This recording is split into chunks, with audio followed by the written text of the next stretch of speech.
What's up, everybody? We got Connor Rush there, Ren Marchetti. What's up, man? Long time no see. Finn Kaufman right there. What's up? What's up? What's up? All right, today we got several things. I wanted to mention two extra things on the sides of it. Okay, so one thing is talking to another high school about being their feeder team. Everyone has the right idea, but man, these people just aren't professional enough. But this school that came today, the head coach came by this house of mine, and he came on time. I like that. And he started talking to me. He's a young guy, so he's excited. I like that as well. I walked him through all our stuff. He seemed to like it. I'm not sure whether he thought that it was too much or not, but he really wants a feeder team because I asked him if his goal was when he's like 50 years old, if he wants to be like a Hall of Fame high school coach. And another thing that I really liked about him a lot, I used mainly like 4 different books to shape this program. And I want my coaches to read them and stuff like that, but that's impossible because no one reads. And there are books like Sapiens, Drive, what's the other book over there? Outliers, and The Talent Code are the 4 books. He's read three of the 4. And he's like, yeah, I just read Sapiens. I was like, oh, crap. So he's like a smart guy, too, because not only that, because, I mean, Sapiens especially is like it's a really smart book. Like, you have to understand it. Like, it's pretty high-level thinking because it basically says that the whole world's false. And most people don't understand what that means. So, I don't know. He really he understood it all to a deep level, even like our fake money and stuff like that. He's just like, yeah, that's everybody's money. So, he basically said that if we do it, the bad part is that they're in Boulder, which is a little further away. It's 18 minutes away. So I told them that they got to come out here for half the days, and we can go out to their school for half the days. So possibly Tuesday, Thursday, Saturday in Boulder, and then the rest of the days in Broomfield. And I mentioned Connor to him, everything like that, saying that Connor's our main guy. So I'll see where that heads out, but it just wanted to give you guys the heads up.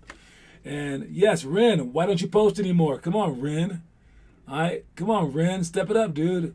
Hey, we will force you to do your dreams. All right, all right.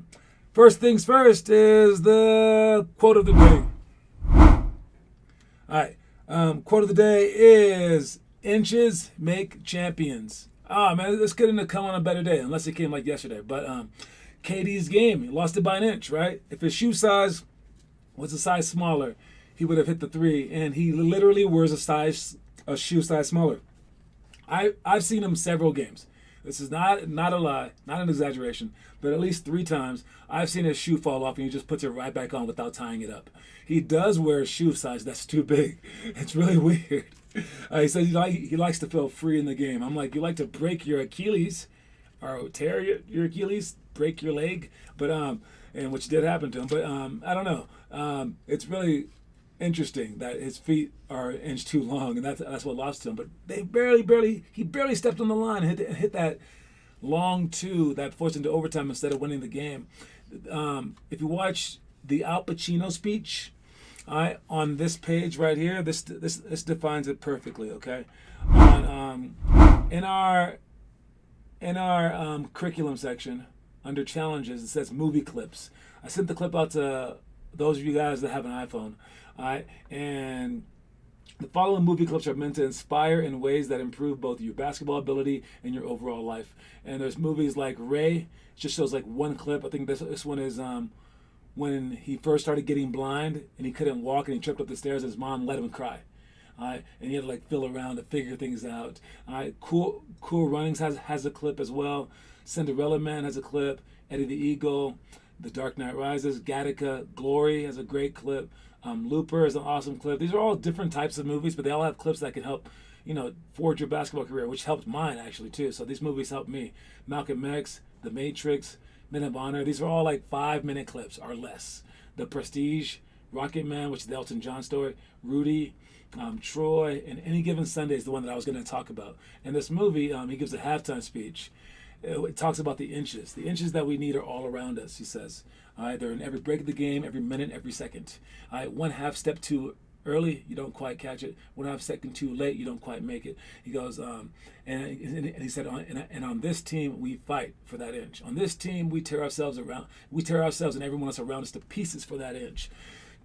we claw with our fingernails for that inch, right? And because we know when we add up all those inches, that's going to make the effing difference between winning and losing, between living and dying.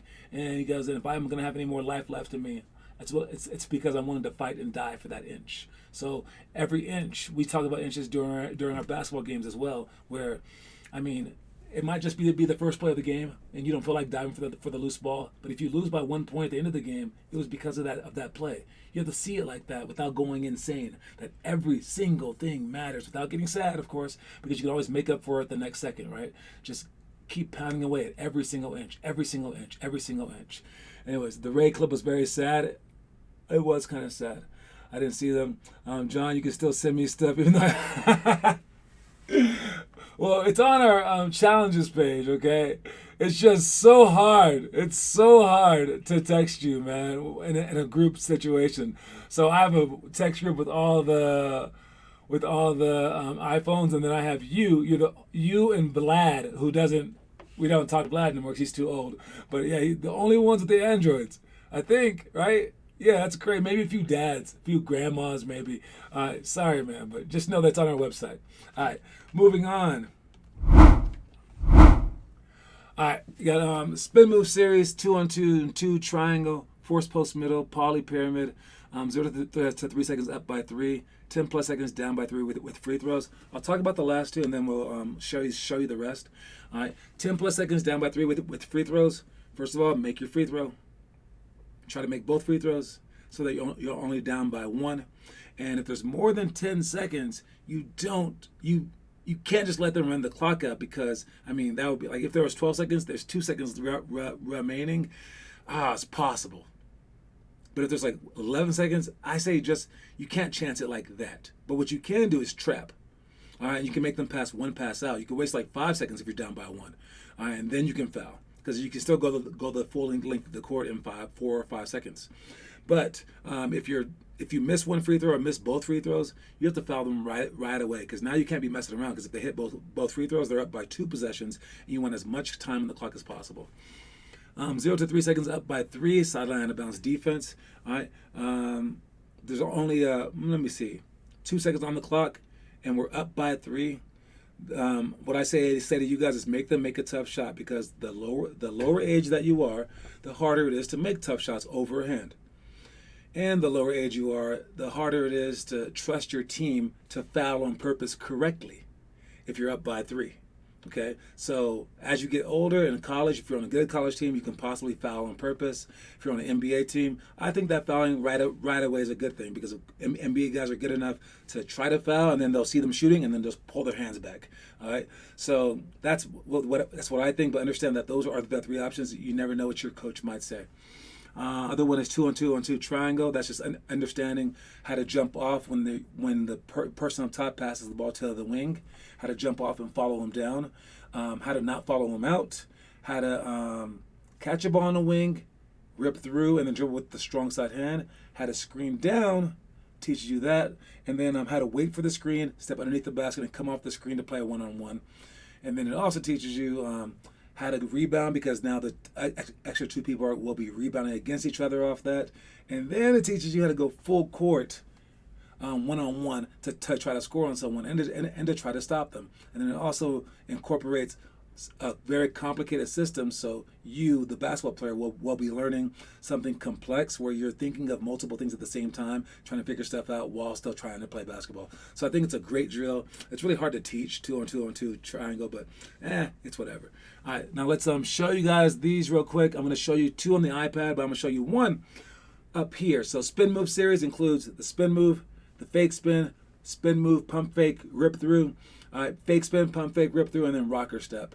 All right, but I'm going to show you guys awesome spin moves that inspire you to get better at doing them. All right, here go the spin moves. Watch and relish, if that's a word, whatever. Here it goes. Jason Tatum with the dribble spin and the dunk. I guess I'll be the commentator right here, because I don't want it to play over me. How loud is this thing? Is it music or is someone talking? A spin and then a right hand dunk. Young put it on spin. Got it to go in. Inside there. Trey Young, tricky dribbles. Trey behind. Big yank back, big spin yank. Bledsoe, because Marcus said so.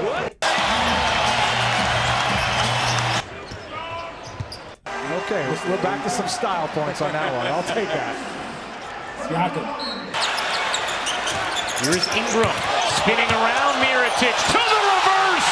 Oh, that was gorgeous move. Getting it back on the Bembry handoff. 5 seconds, 4. Knicks all over him. Young gets away. There's Fox. Away from you, he's giving you something else. And Isaac said, he says, where did he go? He went to the rim, and he finished. There's Fox. And he down. Now, if you notice some of the people spinning, they're stepping twice, right? I say not to step twice. All right, these are the greatest athletes in the world. They're allowed to make small mistakes like that, all right, because they're not gonna get caught for it. So right here, he's gonna spin. I say spin and land, and then shoot off 1 foot. But De'Aaron Fox is one of the fastest guys in basketball. He does it off of 2. LeBron in the previous clip, he did it off of 1.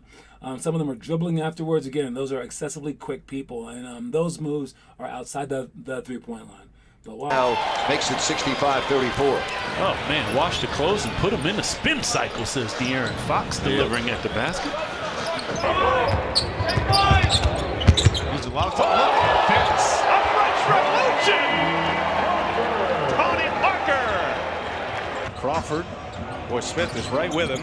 Sets him up. Now Aiden. 2-man game. Oh, my. There we go. All right, so that's all the spin cycle stuff right there. Let's move on to, not that one, but to 2 more things. All right, one is force post middle. All right, it's from the elementary workout. All right, and poly cuts. All right, so force post to the middle.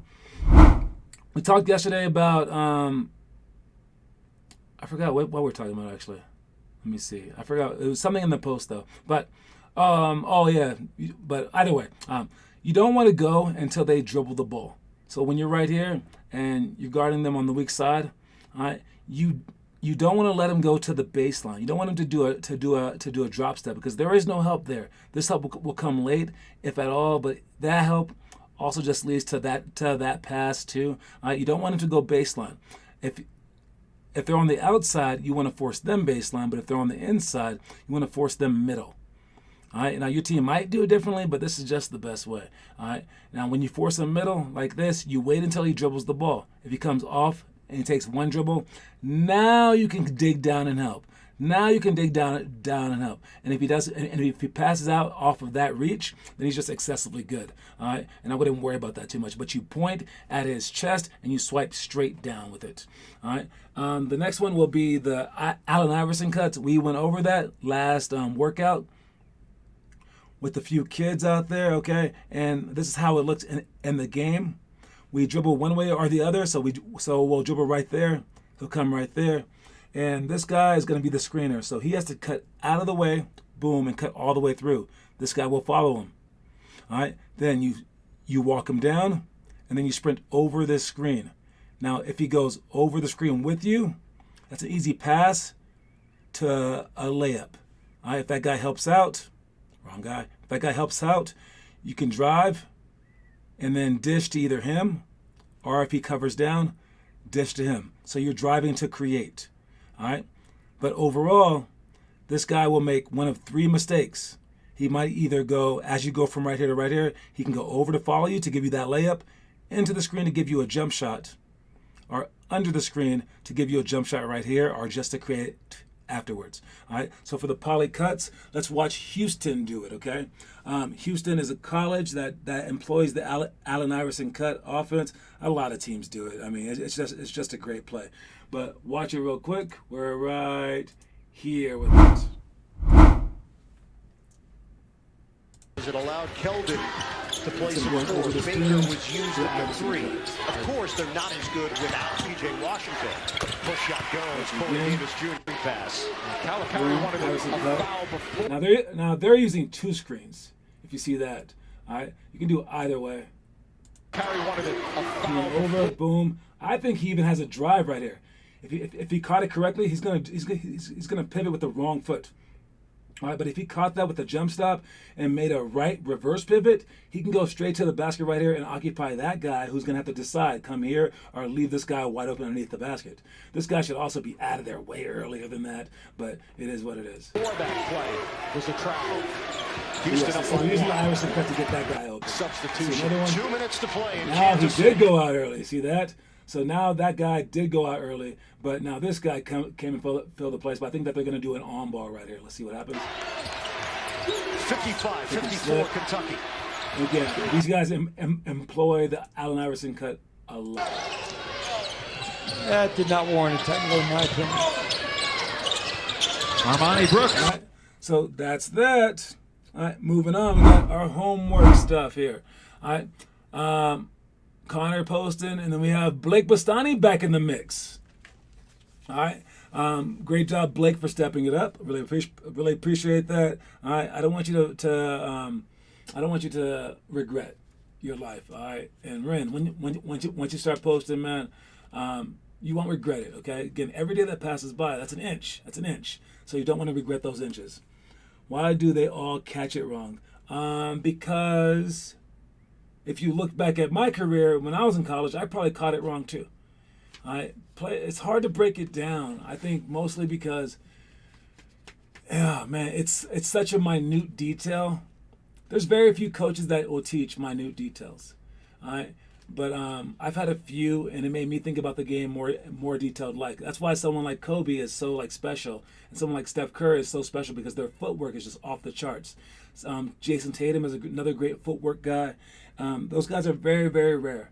All right. So the stuff that I'm teaching you guys, again, like what we said about the spin move stuff, not even the NBA guys are really doing it. So I'm giving you guys such a huge advantage. Try to do it perfectly, or else if you don't do it perfectly and everyone's just doing it half-assed, then you're going to end up with business as usual. The best players will rise to the top. But since the best players aren't doing it perfect, that gives you a way out, a way out off the bottom. All right. So if you can do things perfectly, basically Ben Simmons and Shaquille O'Neal are telling you, if you want to make the NBA, you can.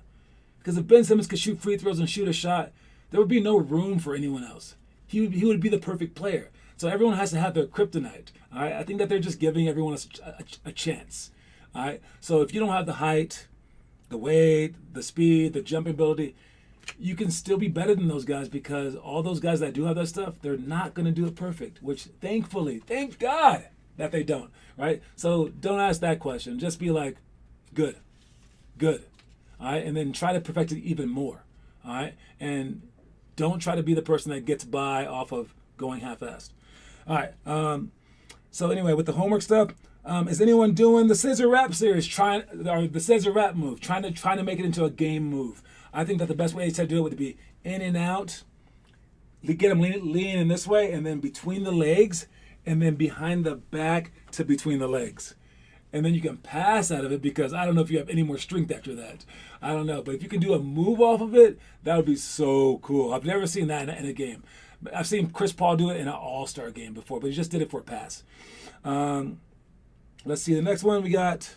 The pick of the day is why the rise of Devin Booker and Trae Young might signal the fall of the empty stat star. Are they talking about Russell Westbrook? What the heck? Shots fired. Empty stats stars. There are a lot of empty stats, I'll tell you that much. But I don't know. I think that these guys are, especially Devin Booker, is extremely efficient. And I like his efficiency, and what he does matters. All right? Kobe didn't learn that until later in his career. He was trying to be a volume player like Allen Iverson, a volume guy. But then someone told him, like, yo, if you wanted to get open shots at the end of games, you should pass at the beginning of games, right? So Devin Booker, he goes off. You're like, dude, can he be stopped? Also look at Kevin Durant, does the same thing. Probably too much for Kevin Durant. But you'll be like, dude, did he hit 8 straight shots? How many points does he have? They'll be like 22. But it was the correct 22 points, right? It was when they mattered the most.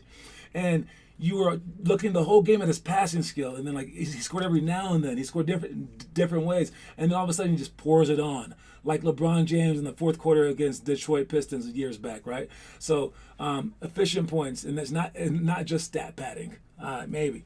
Then I've been forgetting to do the scissor wrap and not filming it. Film it. Do it. All right. Let's see where I am now. We got the story of the day. Ah, no, we don't. We have an ad. Ad time.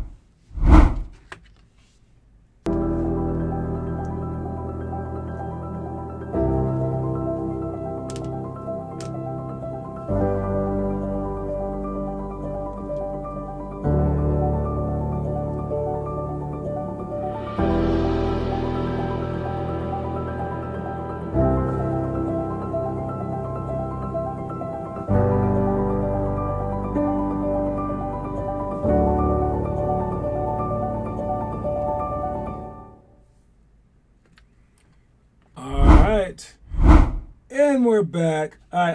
The next one is our middle school stuff. For our middle school, I'm just going to talk through it real quick. We got one-on-one cutthroat into play scenario, double the post on the dribble. That's one that I kind of just finished talking about. Missed free throws on purpose. We talked about that last week. 10 plus seconds down by 3 with the free throws. All right. That's just me going over to make sure that you understand it and that you take care of it. All right. Story of the day. Let's watch it real quick. When you win, say nothing. When you lose, say less.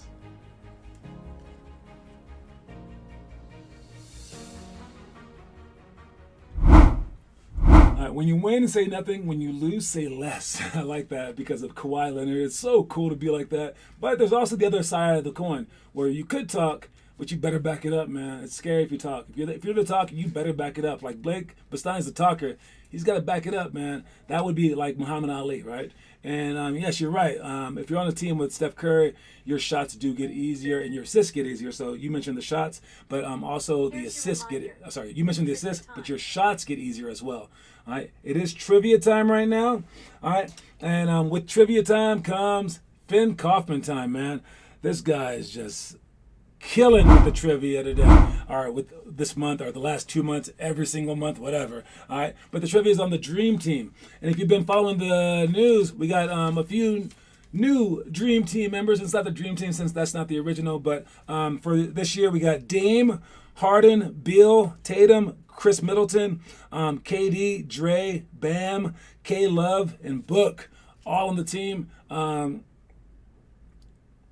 We don't want to lose, right? We were losing. I guess we would always beat people in basketball because no one else played basketball with our college guys, and it was really cool. In '92 we decided to go with our pros because we had lost a couple of straight Olympics, and we were like, why are we losing when we have the best players?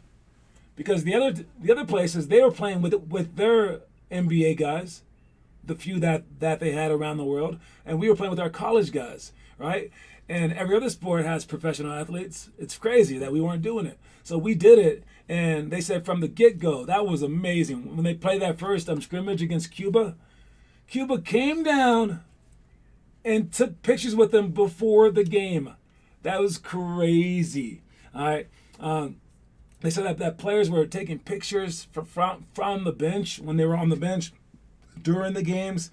And basically, if this didn't happen, if they didn't do that, if the gods didn't come down, basically, the international community would not be into basketball. Still, to this day, there would not be international players. It lit a fire under the world's butt, and they worked so much harder than all of us because of that team. So it's like we went in there to kick their butt, right, to show them America's the best. But what we inadvertently did is we made everyone better. It's kind of like my philosophy with the basketball. When you play against better players, you're going to step it up, right? If they never played against the NBA guys, never saw them, never touched them, they were humanized, right? Then they were like, wait, it's not impossible. It wasn't impossible. We scored 20 points. That wasn't impossible. Now let's work.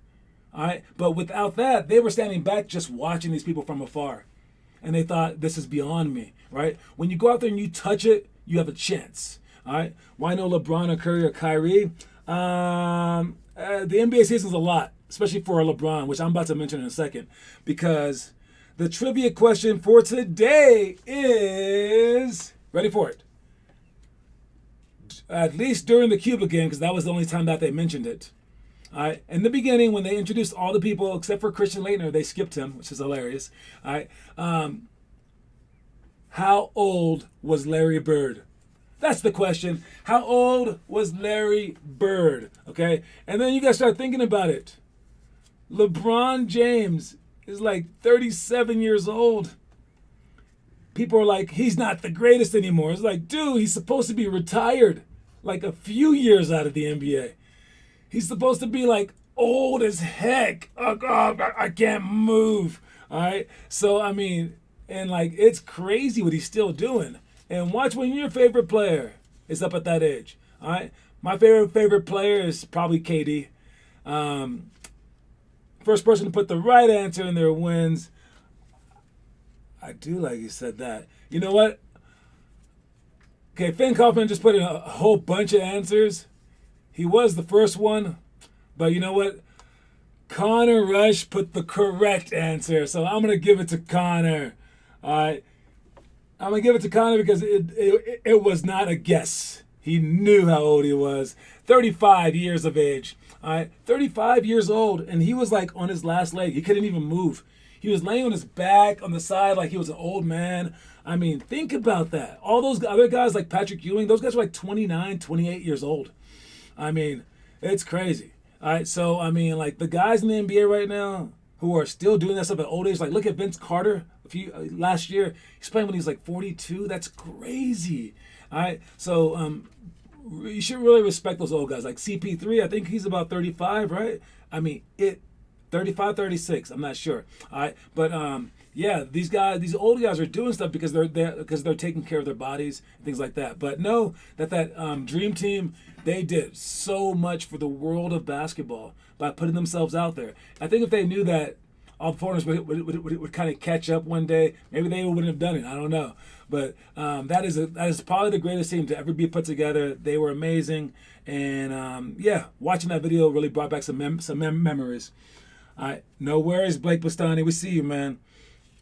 All right, moving on. We got our high school workout. We got swoop layup chase, which we did last practice on Sunday, I believe it was. And Connor was working out with the college kid in NAIA level.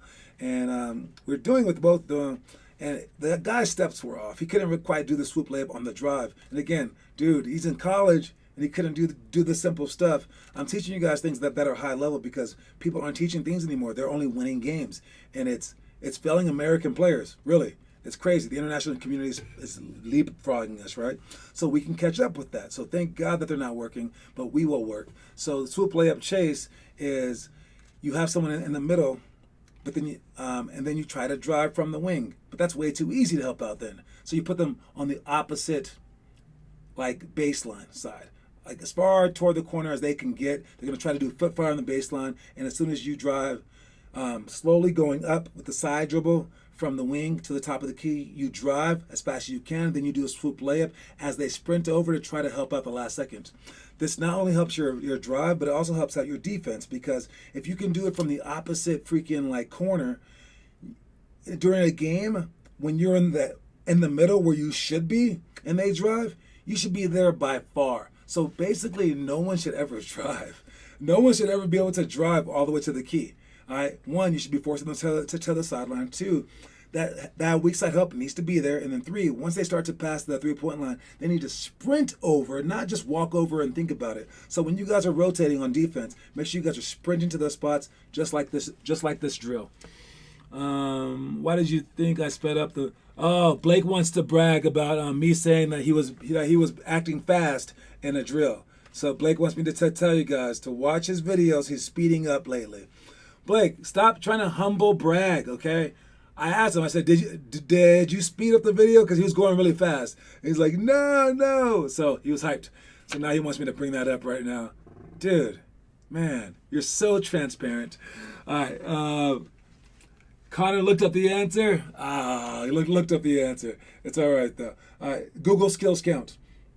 Anyways, moving on, we got athletic rebound to put back. I'm going to have, again, our professional show you this. I had him show you a few months ago, but check him out real quick. He will teach you how to do athletic rebound to put back. And when you're doing this, you got to sky up, boom, and smack it like that, you're a basketball player, because now you have this entire wingspan versus just two hands on the ball each time. You have the entire wingspan if you can catch it with one hand and then bring it to the other and then score off it because you land diagonal, keep it high, and then twist back and score. Now they can't stop you. All right, so watch how he does it real quick. Oh, man, we're running out of time, but watch how Finn does it real quick. Rebound. Back it. Let's check it out. There it goes, off the backboard. Ah, decent enough. All right, and I will just blow through the other stuff real quick. For the challenge of the day, we had 8th grade challenge, which is dunk school. All right, dunk school. If you're an 8th grader, you would do this today. It's jump rope, defensive slides to jumps, calf raises, all 3 different ways. Squats, jump to dunk off both feet. And if you can't dunk, you just reach as high as you can, and then you do hurdles. Each one for 1, 2, or 3 sets for 2 minutes each. How long ago was that? That was so long ago. And then the last thing was the stock market thing. Watch my stock market thing. It's right here. And basically, I'll put this on the roster page. Here's all your people right here. This thing, that symbol is a math symbol for sum. So that would be, this symbol is for sum. So that's how many works that you've done. This is how many people have bidded on you. And this is how much that you've changed. So basically, Gavin, which I faked, if Gavin were right here the week before, or the month before, sorry, and then he rose the ranks, he would be up here. So he would be +4. So anyone that bid on him at the beginning of the month, by the end of the month or the beginning of the next month, they would get back 4 coins. If they put in 1 coin, they would get back 4 plus coins. So they would get back five coins total. All right. Whereas if you're Edward, let's say Edward was right here and now he's at -1 change, that means that you would not get back your coin. All right. And if you stay the same, that means that you get back just your coin. So that's what I'm going to do to imply the stock market and maybe have people bid. I'm really contemplating on whether if your person stays the same, should you lose a coin? Or if your person stays the same, then you get your coin back. I think if I give it back, then people will not be scared to do the stock market. If I don't give it back, then people may be too scared to do it. And speaking of the stock market, I invested in Bitcoin $50. It went up to $55 last week. Now it's down to $40. The stock market's tough. Anyways, yep, that's about it. And don't forget the quote of the day, guys. All right, quote of the day is, inches make champions. Inches make champions. All right, anyway, I'm way over my time. I will see you guys later. Fantastic job, everybody. All right, Reese's Pieces, homies.